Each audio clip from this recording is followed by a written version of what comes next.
pessoal, beleza? Professor Vidal falando. Em alinhamento com a professora Roberta, nós colocaremos a segunda parte da apostila do segundo bimestre, né, a partir da atividade 5, como material extra para vocês. Esse material valerá uma nota à parte, beleza? Então, através desse vídeo aqui, vou fazer a explicação para vocês das questões, que a partir da semana que vem a gente começa a trabalhar o conteúdo do terceiro bimestre, beleza? Que está presente lá no caderno do aluno. Então, na atividade 5 aqui, a gente está trabalhando o gênero folheto. Então, você tem lá um trecho em cima indicando, mostrando um pouco do conceito, né, do gênero folheto. E nós temos aqui o primeiro exercício. Nós temos um folheto, vocês vão fazer a análise desse folheto. Aí vemos a primeira pergunta. Qual é o objetivo deste conteúdo do folheto, né? Então, que tipo de informação que esse folheto quer passar para a gente, para o leitor? Qual é o público-alvo? O que está anunciado nesse folheto é destinado a que tipo de público? É para adolescente, para idoso, para adulto? Só mulheres, só homens, né? A questão C. A ironia é um recurso estilístico em diferentes gêneros. Pode-se dizer que há ironia no folheto? Comente. Então, a ironia, nós estamos falando do efeito estilístico, né? Figuras de linguagem. A ironia é uma figura que a gente utiliza muito na linguagem do dia a dia, principalmente a linguagem verbal, né, a falada. E vocês vão identificar se nesse folheto ela apresenta esse tipo de figura, tá bom? Aí comentem, pegando alguns trechos do folheto em que vocês vejam a presença dessa figura de linguagem. Na letra D. Há palavras ou outros sinais comuns ao universo virtual? Escreva quais são e o objetivo de tais recursos expressivos no texto. Ele está perguntando se você identifica algum tipo de sinal presente no texto, algum símbolo, né, que esteja ligado à linguagem virtual. Aí vocês vão identificar essa figura e vão colocar aqui na resposta. A questão é: de acordo com o texto, por que os pais vão adorar e não os jovens? Então aqui já está dando uma ideia do conteúdo presente no folheto. Então por que os pais aqui vão adorar o que está sendo anunciado aqui e os jovens não? Depois, você participaria da festa divulgada no folheto? Justifique. Então, a partir do que está anunciado no folheto, vocês vão identificar se vocês participariam desse tipo de festa ou não. E a questão G, no texto, a característica de linguagem prescritiva, comprove com parte do folheto. Quando a gente fala em linguagem prescritiva, nós temos dois tipos de linguagem que elas caminham próximas, né? Mas aí, claro que nós temos diferença entre as duas, que é a linguagem prescritiva e a linguagem injuntiva. A linguagem prescritiva, para ficar bem básico para vocês, vocês assistem ao comercial de remédio que passa na televisão, que aparece na internet, e aí tem aquele anúncio que aparece no final, falando do conteúdo, né, do remédio, e aí fala, venda apenas sob prescrição médica, ou seja, o médico tem que prescrever para você, indicando qual tipo de remédio, a dosagem e como que você vai tomar essa dosagem, né? Então ele está fazendo uma prescrição, você tem que seguir ao pé da letra a receita para que o remédio faça efeito, né? Ali você não tem a liberdade para fazer algum tipo de alteração. Se você fizer algum tipo de alteração, você pode causar desde o não efeito do remédio até algum problema de saúde mais grave, né? Então vai depender muito do tipo de remédio. Quando nós falamos do gênero injuntivo ou do tipo de texto injuntivo, nós estamos falando de gêneros em que você pode mudar alguns elementos dele sem tirar a sua essência. Exemplo mais básico, uma receita culinária. Você pega lá uma receita para um bolo de chocolate comum. Se você acrescentar, por exemplo, na finalização do bolo, uma cobertura com granulado de chocolate, ele vai deixar de ser bolo de chocolate? Não. Se eu tirar algum tipo de ingrediente presente no preparo desse bolo, claro, eu tenho que ter um certo conhecimento de cozinha. Se eu tirar algum ingrediente ali também, eu ainda mantenho a essência dele, que é um bolo de chocolate, né? Então, Os textos injuntivos são aqueles que eu posso fazer algum tipo de alteração. Eu posso adicionar ou retirar algum elemento. O prescritivo eu tenho que seguir ao pé da letra, certo? Aí continuando aqui, na atividade 6 nós temos o gênero fábula. Na caixa ali nós temos um breve conceito de fábula, né? Então as características desse gênero. E aí nós temos um texto aqui para a gente fazer uma análise, que o título é Dona Conceição e o Senhor Joaquim. Vocês vão fazer a leitura dele, né? E aí nós chegamos às questões relacionadas a esse texto. Qual a moral da história? Ela está explícita no texto.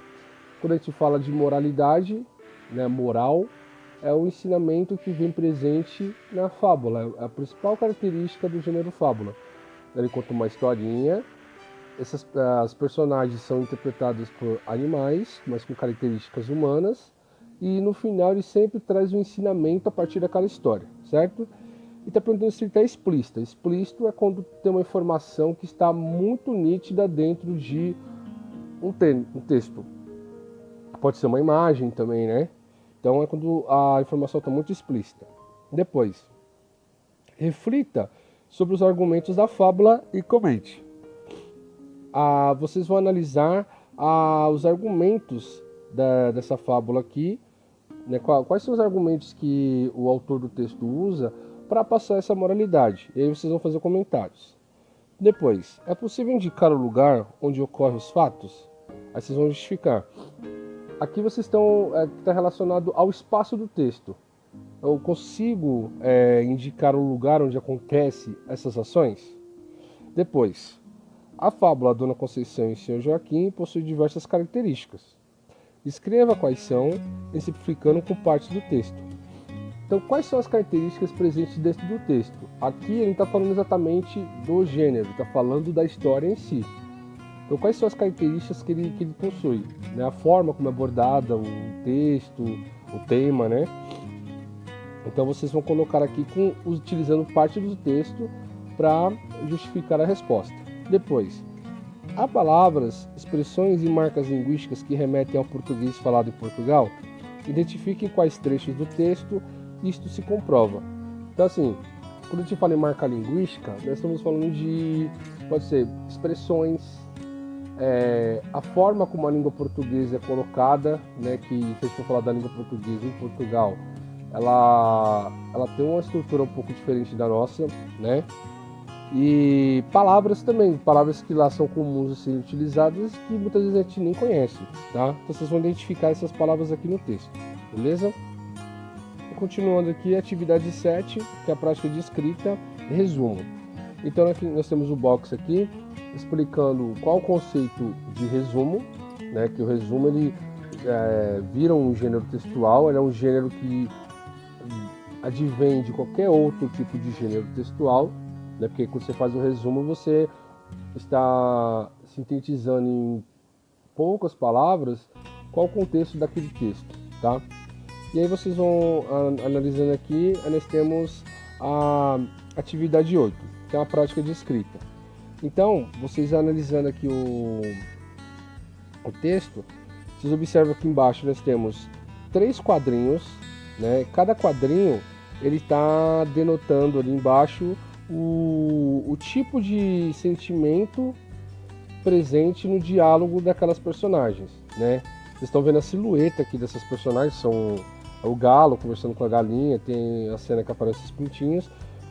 Então, aquele primeiro momento aqui, ó, você tem lá humor, né, no texto 1, no primeiro quadrinho, humor, depois ironia e por último conflito. E vocês veem que tem uns balãozinhos de diálogo que estão vazios, né?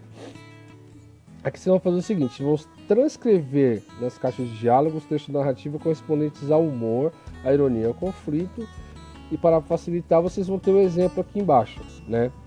Quando a gente fala em paráfrase, como está destacado ali no enunciado, a paráfrase é quando você se utiliza da palavra de uma outra pessoa para representar a sua fala, né? Então você pega um texto de uma terceira pessoa e você utiliza um trecho desse texto dessa pessoa para criar o seu texto, certo? E aí nós temos a questão B. Qual dos quadros do texto 1 retrata uma cena do cotidiano? Justifique a resposta. Então, um dos 3 quadros ali, ele representa uma cena que faz parte do cotidiano, uma cena que é muito comum no nosso dia a dia, tá? Aí nós temos a questão 2. Outro gênero textual muito comum na mídia impressa é a crônica. Seus temas assemelham-se aos abordados na charge, já que ambas retratam cenas do cotidiano, com efeitos de humor e por vezes de ironia, levando o leitor a refletir sobre os mais diversos assuntos. Então assim, a crônica é um gênero textual que ele usa como base notícias do dia a dia, né? Então um determinado autor ele vai escrever sobre um assunto que está em voga naquele momento, está em destaque naquele momento, e aí ele vai dar a impressão dele, e aí ele vai utilizar da poesia, né, para deixar o texto mais belo, as figuras de linguagem, né, os efeitos estilísticos, e assim por diante, beleza? Aí continuando, uma questão aqui a partir da questão 2, né? Com base na leitura da crônica Comunicação Pós-Moderna, que é lá da atividade anterior, né, lá da primeira parte da apostila, cria uma charge que transmita a reflexão levantada pela crônica da atividade 4 ou que dialogue com ela. Então aqui é o seguinte, vocês têm essa crônica, é só pegar na apostila lá, né, que é da atividade 4, Comunicação Pós-Moderna. Vocês já fizeram a leitura dele, voltem lá, retomem essa leitura e aí vocês vão criar uma charge. Quando a gente fala em charge, é um tipo de gênero que utiliza a linguagem visual principalmente. Ele pode ter algum tipo de legenda, algum tipo de diálogo, mas bem curto, porque o foco ali é a linguagem visual, né? A linguagem não verbal. E essa imagem ela tem que sintetizar uma ideia. A partir da leitura dessa imagem, o leitor ele consegue fazer uma reflexão sobre um determinado assunto, tá? Então é uma imagem que ela vai trazer muitas informações para a gente.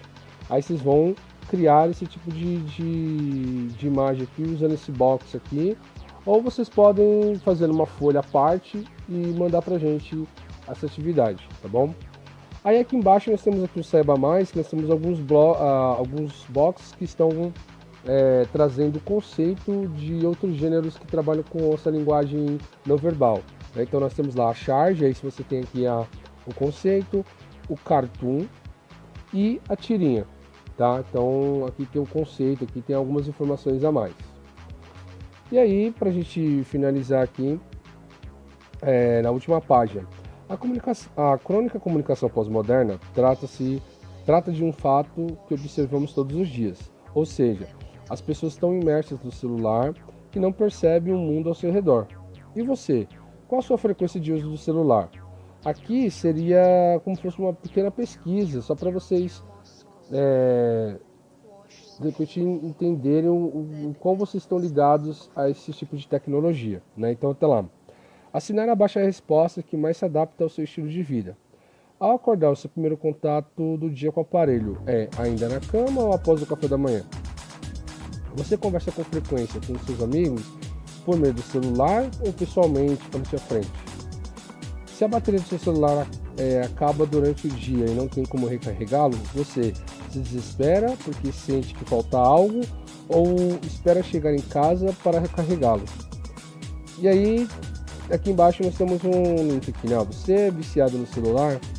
Nós temos um endereço aqui, mas vocês podem procurar pelo título, né? Porque para digitar o link todo é mais trabalhoso. Para vocês darem uma lida e é legal até para fazer uma reflexão sobre o uso dessas tecnologias. Na questão B aqui embaixo, você é convidado a ficar uma semana sem o celular e sem o acesso à internet. O que faria para se divertir, aprender e compartilhar nas situações de que gosta? Aí vocês fazendo uma discussão, se quiser fazer um pequeno texto, né?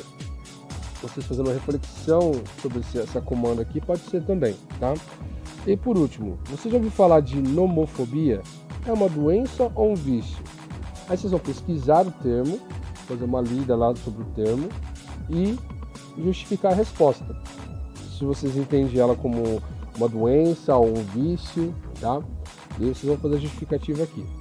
Então, pessoal, aqui como eu falei para vocês, aqui deu uma pequena explicada, uma explanada das questões aqui, né? Essa segunda parte, ela vai ficar como uma atividade extra para vocês, porque na próxima semana a gente já entra com o conteúdo do terceiro bimestre, ok?